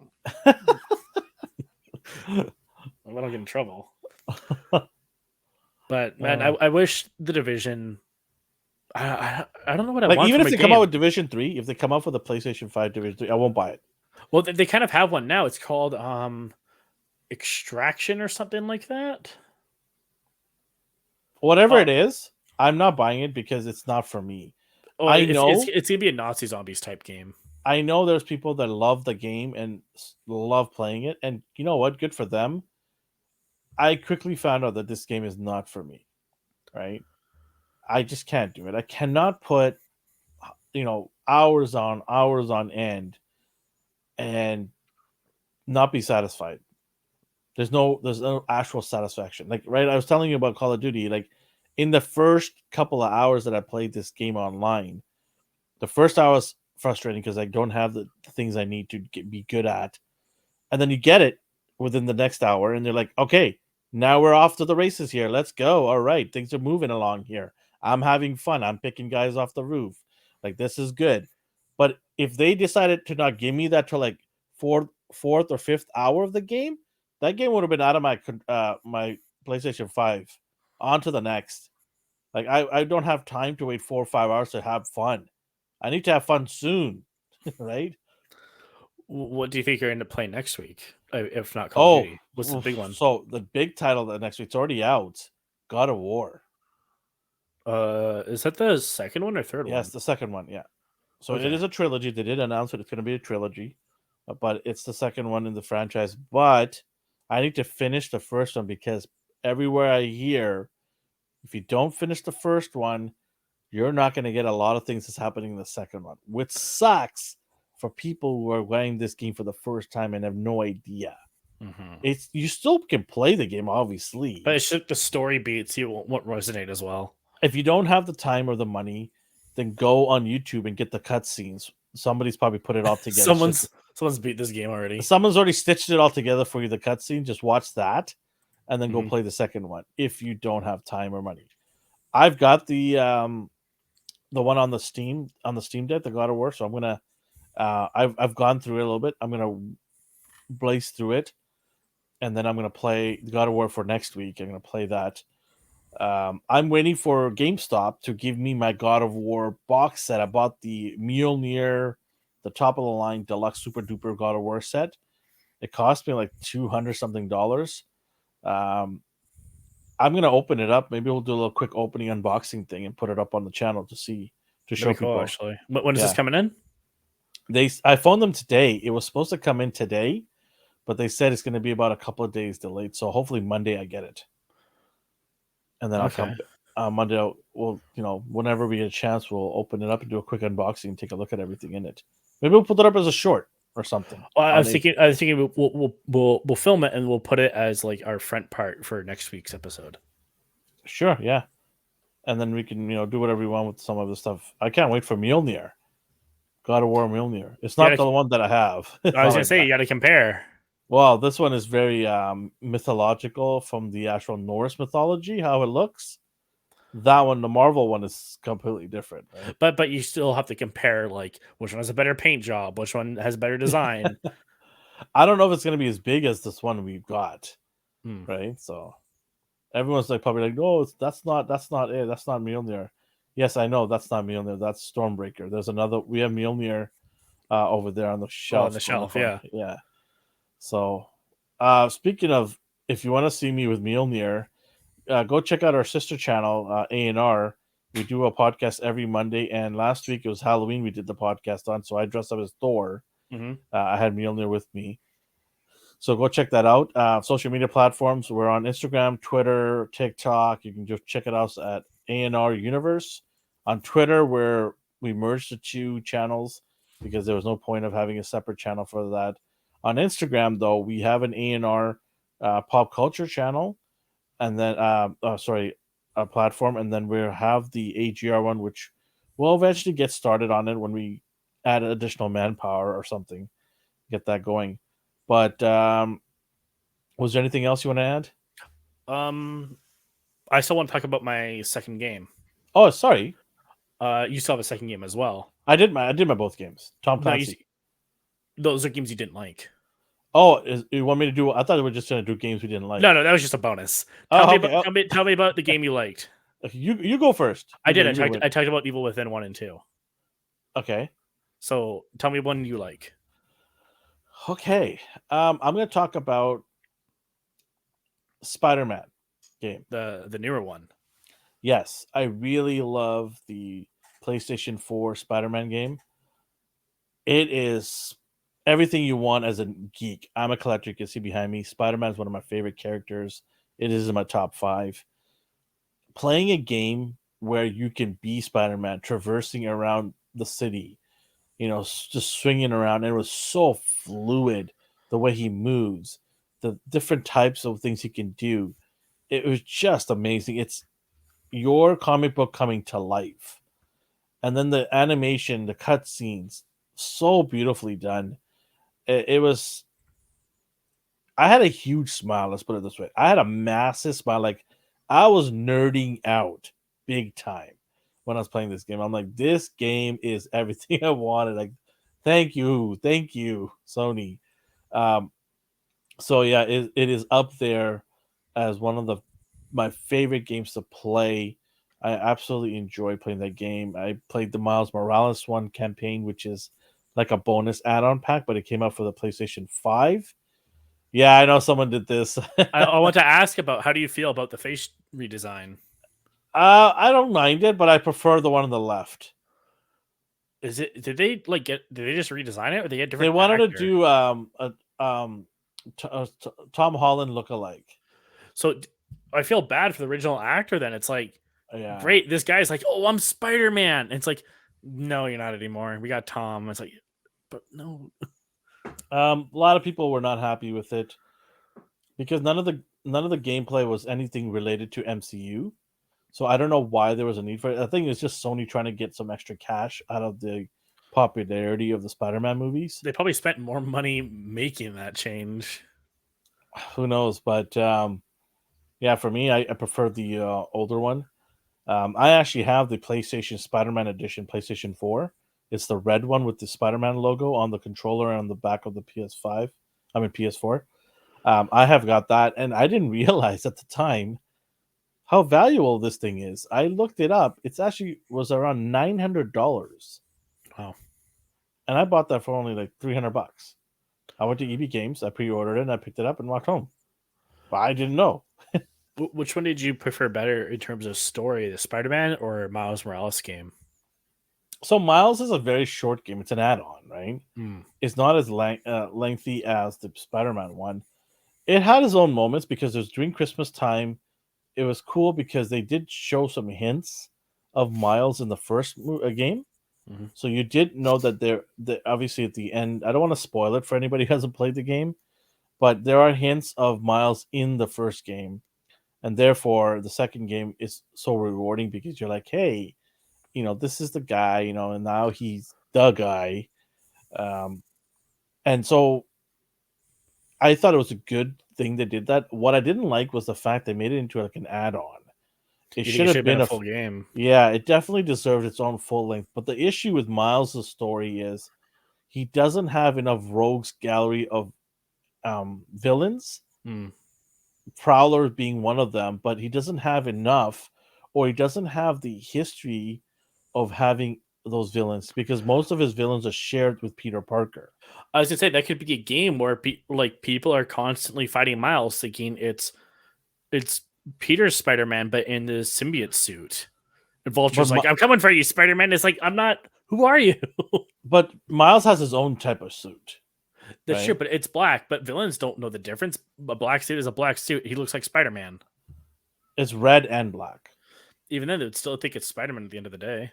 And the other thing is they made Miles physically different than Peter Parker. Mm. They made him a little bit shorter. Isn't he like a bit younger? Yeah, but obviously a bit younger. I think he's like 10 years younger or something like that. Or maybe like 5 years younger. But yeah, he's in high school and going to college, I think, soon. Peter's already out of college, right? Mm. He's an internship. But yeah, it's going to be interesting because they've already announced the next one, which at the very end of the trailer, you hear in the dark shadow of the alley, you hear Venom's voice. So Spider-Man's going to fight him. I don't know, but the two of them, they basically are fighting somebody, and then they all of a sudden stop because they hear that voice in the alley, and then all you hear is, and then you hear Venom, and then you just see Venom's teeth, and they're like, I literally almost dropped my drink when I saw. I froze because this is me nerding out again, and I phoned D and I said, I messaged him like, "Did you see that?" He's like, "Did you see that?" I was like, "Yeah." He's like, "Oh my god," because D, who was part of the A&R team, that is his guy. Venom is his guy. He loves Venom from Marvel, and I was like, "This is gonna be insane! Like, take my money now. Here, just have it. You want to charge me $100 for the game? There you go, $100 for the game. I know it's ridiculous. People are gonna roll their eyes, but this is up my wheelhouse. Right? Yeah. So I can't wait for that game. And I told D, what if we get the early review copy of this game? He goes, if you get that early review copy, Elvin, he goes, I will make you my blood brother.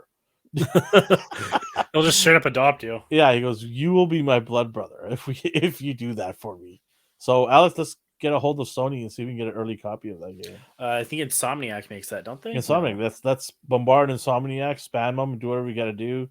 Send them letters. Right. I think we only have like 50 subscribers. I don't think we can pull it off yet. That's 49 more than I thought we were gonna have.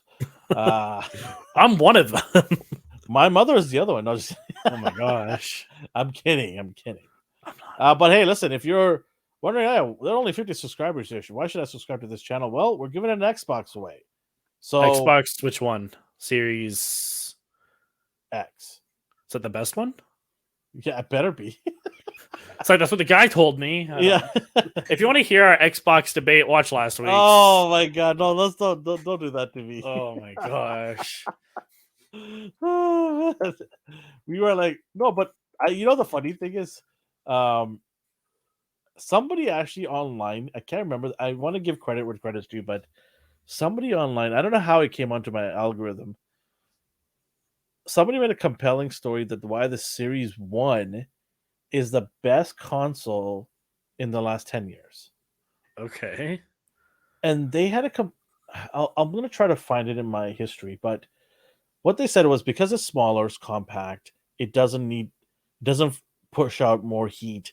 You can actually put this, store it somewhere away. And because of the Xbox Game Pass, where most of the stuff is done on the back end on Microsoft servers, this is the best console you can get to play big titles because it's inexpensive compared to the PlayStation 5 and Xbox Series X. But it can play all those games at a very high level, not the top like a good GPU would do, or the PlayStation 5 and Xbox Series X, but not too far from there. And he showed some examples as well of this system running it, and he's like, it costs you a third of the price, but you can play all those games that those big consoles can do. It's compact.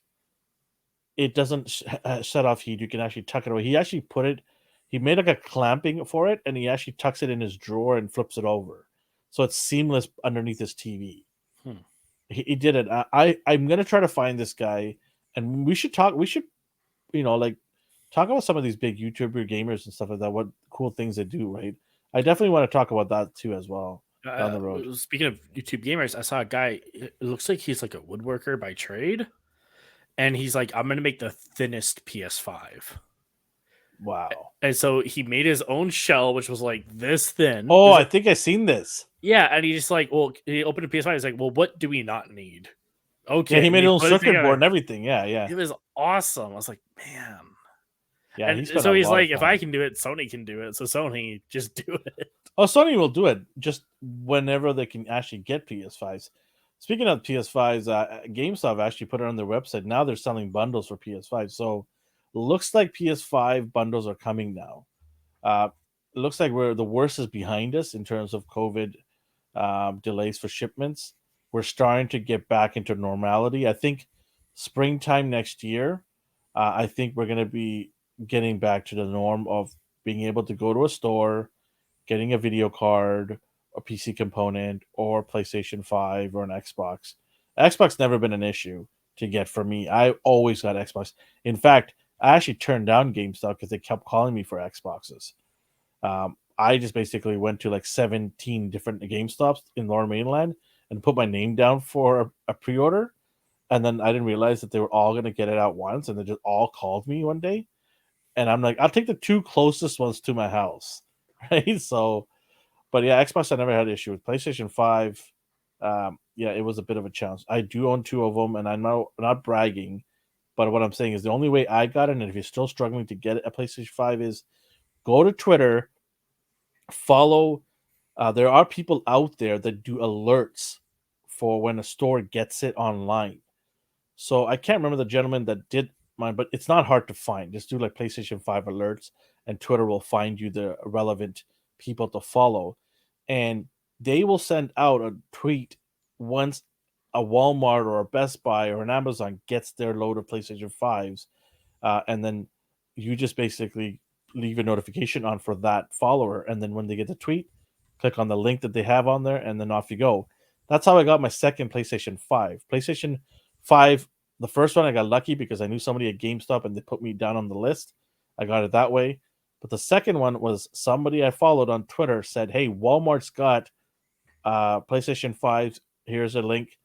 So I clicked on it, and it was a digital one, and it sold out. So I was so bummed. I'm like, crap, I was so close. A minute later, he sends out another tweet saying, "Hey, this is the disc one." And so many people had bought the digital one thinking that they're not going to get the disc one, so they just buy this one. I was able to go buy the big one, like with rather ease, right? And it came with Ratchet and Clank and another controller for almost the same price as a regular PlayStation 5. They paid like $80 more. So, yeah, if you're still struggling to find a PlayStation 5, you need to follow some of these people on Twitter and get social media to work for you instead of against you. Okay, we talked a lot. We still got two more games to talk about. I still have two more games? We have one more. I have one more. And another game that I like. Oh man. You think on it because I still have to do mine. Okay. Mine is the Stalker franchise. So, if you recall about the Chernobyl incident in the Ukraine back in the 70s.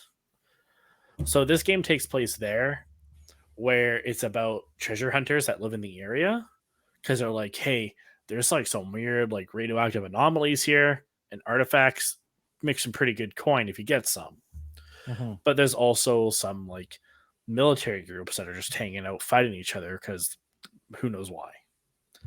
And in each game, he plays a different character, but you're always going to the same place. You're going to the Zone of Exclusion. And I really like those games because it's like you're in a place that's frozen in time. Because when the reactor went down, everyone just had to get up and go. So anything from that era is still there. And it's like, look at how like this is the type of furnishings they had. This is the type of curtain patterns that were popular back then. Here's some old books, things like that. It's really cool seeing that type of stuff on top of the really cool gameplay of just shooting dudes with guns and try not to step in like radioactive goop that you can't see.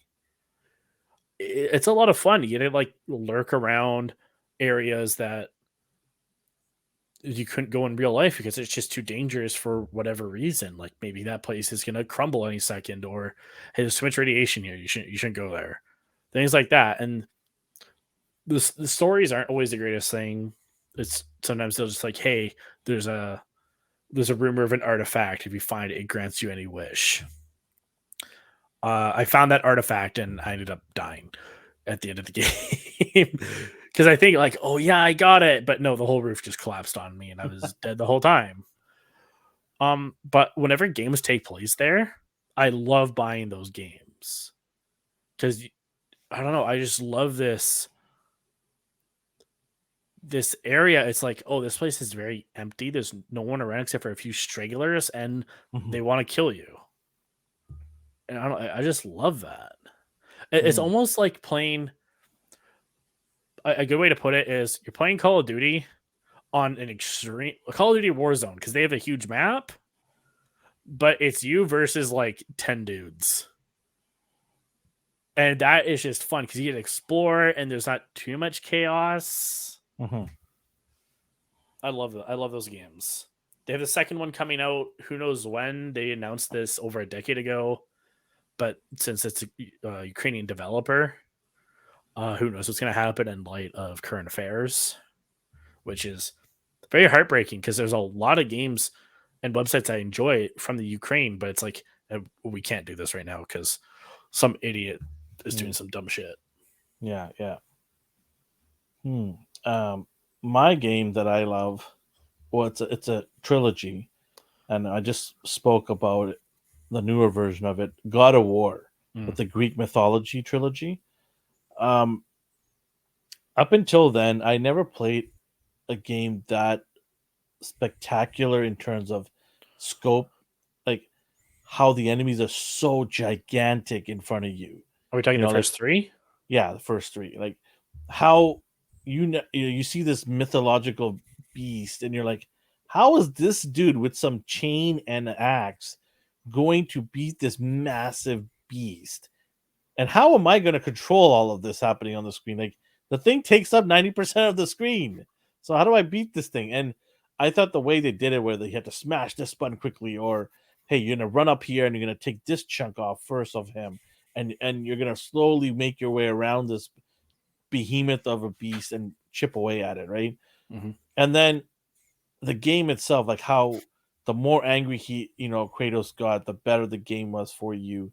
Uh, the special techniques and moves that you unlock as you progress in the games, the fighting and the brutality of how you destroy your enemies. Like you really felt like from the moment I started playing these games, the trilogy, not once did I ever say to myself, I don't think I could beat this character with Kratos. Kratos gave you such a huge um reinforcement knowing that this character that you have can do anything you want, can overcome all enemies, all obstacles.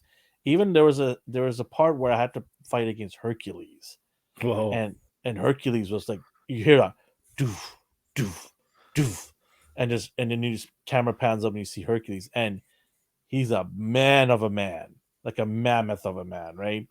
And you're just like, I thought I was big in the room. Like you're like, oh crap, this guy's jacked, right? But Kratos, just like the way he, moved, and it was violent. Like he fought Hercules, and you felt that battle, this epic battle, and it was so satisfying when you beat bosses. Like you're gonna beat them, but just the way you did it, and how it ended, how he ripped off heads or something, or cut somebody down, the violence of it all was like you felt like on top of the world. And I was like, I've never played any game like this ever in my life. And the trilogy was just amazing because Greek mythology is one of the most famous mythologies in the world. Mm-hmm. People from various parts of the world know who Zeus is, or Hercules is, or Athena is, or whatever. You name a bunch. There's so many of them there.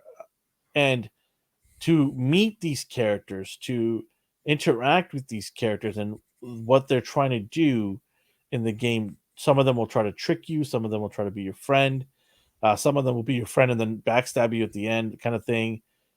There's a journey of him going through, because he lost his wife and kid, and going through the whole journey of it all. The ending for the trilogy was beautiful. I'm not going to give it away for anybody ever wants to go play that game. I still think you should, if you love fantastic games and you don't care about, older graphical games, go play those games if you haven't. They're amazing. They're masterpiece. They're like Hall of Fame games, right? Like Super Mario 3 is, Zelda is, Metal Gear Solid is. Those are like untouchable games in history. They're gonna go down as some of the best games ever. Even 50 years from now, you're gonna play that. Those games are iconic. So, yeah, the trilogy of God of War, fantastic, and I'm so excited to play the new one. Just continuing on from this one is the Norse mythology, so Vikings and Asgard and all that stuff. So it's cool because if you ever want to retrieve an axe in the game, that's the one to play, man.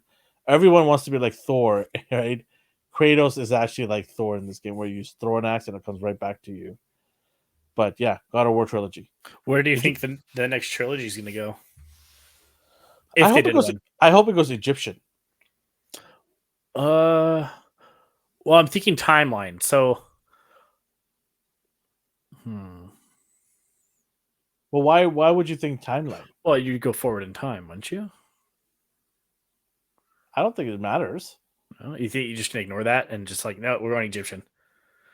He's gonna fight Osiris. Well, we don't know. We don't even know what the timeline for Norse mythology is. That's a good point. I can't speak to any of that. I don't know.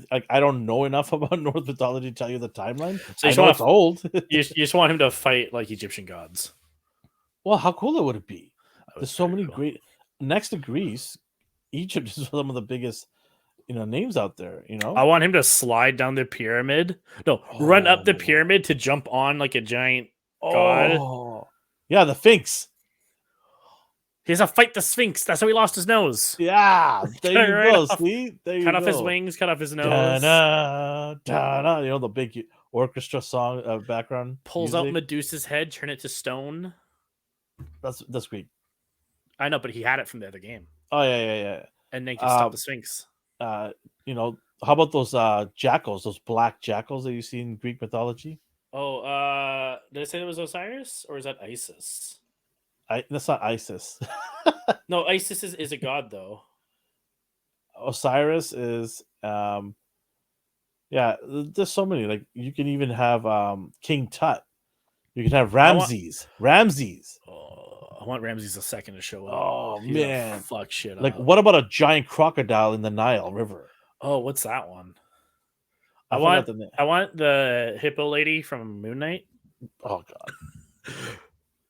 Oh, but no, okay, so that boat that they took in Moon Knight, he should be like fighting skeletons, like trying to get on it. Yeah, that'd be sick. That'd be awesome. That's why I want Egypt. If they can do God of War Egypt, I'd be so happy. Now these are cool. These are cool set pieces, but the question is, will the story be cool? Because with how these new ones are, from what I understand, I can't remember the writer's name. He did work on the previous God of War titles, but when he made the new one 4, he's like, yeah, it's about a father and son because during the time between 3 and 4, I became a dad. So I just wrote what I understand.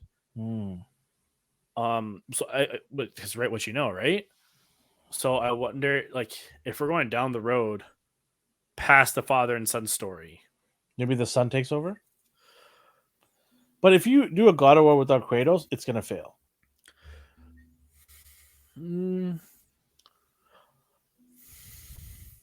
If the story is compelling enough and the gameplay is fun, I don't think anyone will give a shit. Unless you have Kratos as a spirit. He's like telling you things, like just throw. Or no, there's power-ups where Kratos will merge with the sun and power up. There's a special. Oh, is like a berserk mode or something? Yeah. That cool. Then because you still have Kratos in the game, and I think that will be enough to propel the game into a good sale, right? But isn't the whole point of the new games is he doesn't want his son to have the violent life he did? Yeah, but certain events could happen in the third one that changes it all. So it doesn't matter. Like anymore. Kratos could die, and his son's like, "I'm going to take up the mantle because that bastard snakehead killed my dad." Right? That giant crocodile, that fucking hippo from Egypt. Yeah. She sat on him and killed him. Right? Poor guy. And so now I'm gonna take advantage and chop her head off. Right? This is the whole new game. Yeah. It's a whole new violent game which will never get approved in Japan. To cap this episode off, my question of the week is: if you had one video game arcade cabinet, what game would it be? Like an arcade cabinet? Oh, yeah, Street Fighter 2. No question. There's no question there.